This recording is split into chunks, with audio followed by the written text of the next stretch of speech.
Halo, perkenalkan saya Bima Disaputra. Menyambung video pembelajaran tentang asuhan keperawatan pada lansia, di video pembelajaran ini kita akan belajar tentang pengkajian fungsional pada lansia, terlebih dalam penggunaan instrumen pengkajian fungsional, INDECARDS, dan Bartle Index. Adapun tujuan dari pembelajaran ini adalah memahami pengkajian fungsional pada gerontik, menentukan data senjang, dan merumuskan asuhan keperawatan. Yang pertama, apakah itu pengkajian fungsional? Jadi, pengkajian fungsional adalah pengukuran kemampuan seseorang dalam melakukan aktivitas kehidupan sehari-hari.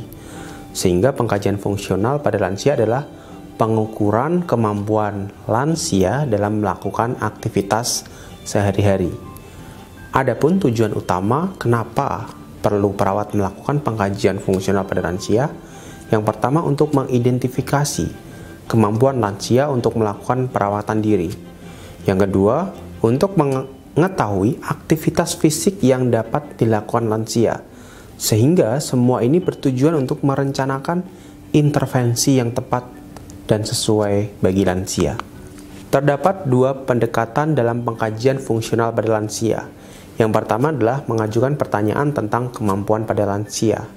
Yang kedua, mengamati kemampuan dalam melakukan atau menyelesaikan aktivitas. Jika dilihat dari pendekatan tersebut dan tool assessment dari pengkajian fungsional yang kita miliki, maka akan terlihat kita mengkaji kemampuan lansia.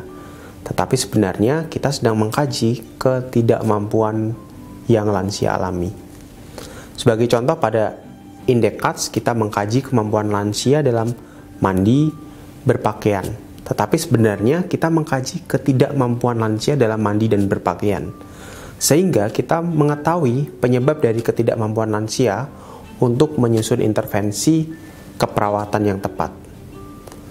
WHO mengklasifikasikan impairment, disability, dan handicap yang saling berhubungan satu sama lain dalam status fungsional lansia.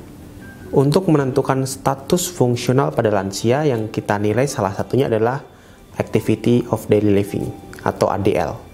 ADL adalah sekumpulan kegiatan yang dilakukan lansia untuk memenuhi kebutuhan perawatan dirinya.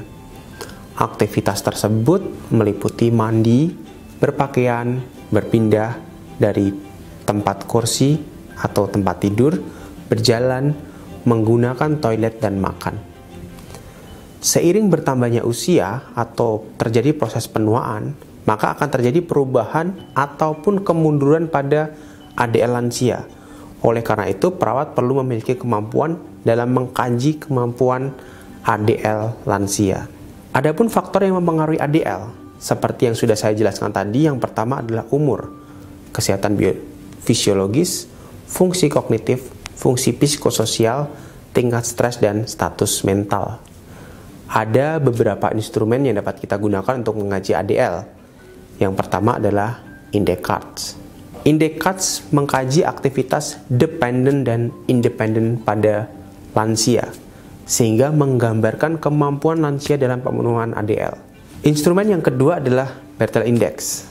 Instrumen ini dirancang untuk mengukur tingkat fungsional perawatan diri dan mobilitas, serta menilai kemampuan untuk makan dan merawat diri sendiri, mandi, pergi ke toilet, berjalan, menaiki tangga, dan mengontrol BAB dan BAK.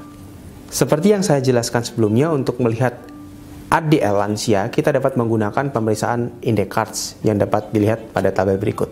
Pemeriksaan INDECARDS terdiri dari beberapa fungsi atau kemampuan yang dimiliki lansia seperti makan, minum, berpindah ke kamar kecil atau toilet, berpakaian, dan mandi.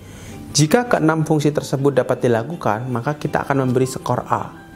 Skor B jika keenam fungsi tersebut satu fungsi tidak dapat dilakukan oleh lansia. Skor C jika lansia tidak dapat mandi dan satu fungsi dari keenam fungsi tersebut tidak dilakukan. Sampai pada skor G jika lansia tergantung pada semua fungsi tersebut. Adapun lain-lain yaitu ketergantungan pada sedikitnya dua fungsi, tetapi tidak dapat diklasifikasikan sebagai skor C, D, E, ataupun F. Nah, Yang perlu kita pahami adalah kemandirian berarti tanpa pengawasan, tanpa pengarahan atau bantuan aktif dari orang lain. Lalu bagaimana jika lansia menolak melakukan fungsi tersebut? Jika lansia menolak atau tidak mau melakukan fungsi tersebut, berarti kita anggap lansia tersebut tergantung pada fungsi tersebut, meskipun lansia menganggap dirinya mampu melakukan fungsi tersebut. Yang kedua adalah pemeriksaan Bartle Index untuk mengkaji ADL pada lansia. Bartle Index merupakan suatu instrumen untuk mengukur kemandirian fungsional dalam hal keperawatan diri dan mobilitas. Bartle Index menggunakan 10 indikator dari ADL, yang terdiri dari mengontrol BAB, mengontrol BAK, membersihkan diri, toileting, makan, berpindah dari kursi ke tempat tidur, mobilitas atau berjalan, berpakaian, naik turun tangga, dan mandi. Scoring dari Bartle Index dapat dilihat pada tabel berikut. Jika nilai 12-19, maka ketergantungan ringan. Jika nilai 9-11, maka ketergantungan sedang. Nilai 5-8, lansia mengalami ketergantungan berat. Dan 0-4, lansia mengalami ketergantungan total. Jika lansia mendapatkan nilai 20, maka lansia dikatakan mandiri terhadap 10 indikator ADL tersebut. Dari pengkajian fungsional tersebut, kita dapat mengidentifikasi masalah-masalah yang dimiliki lansia, khususnya untuk pemenuhan ADL.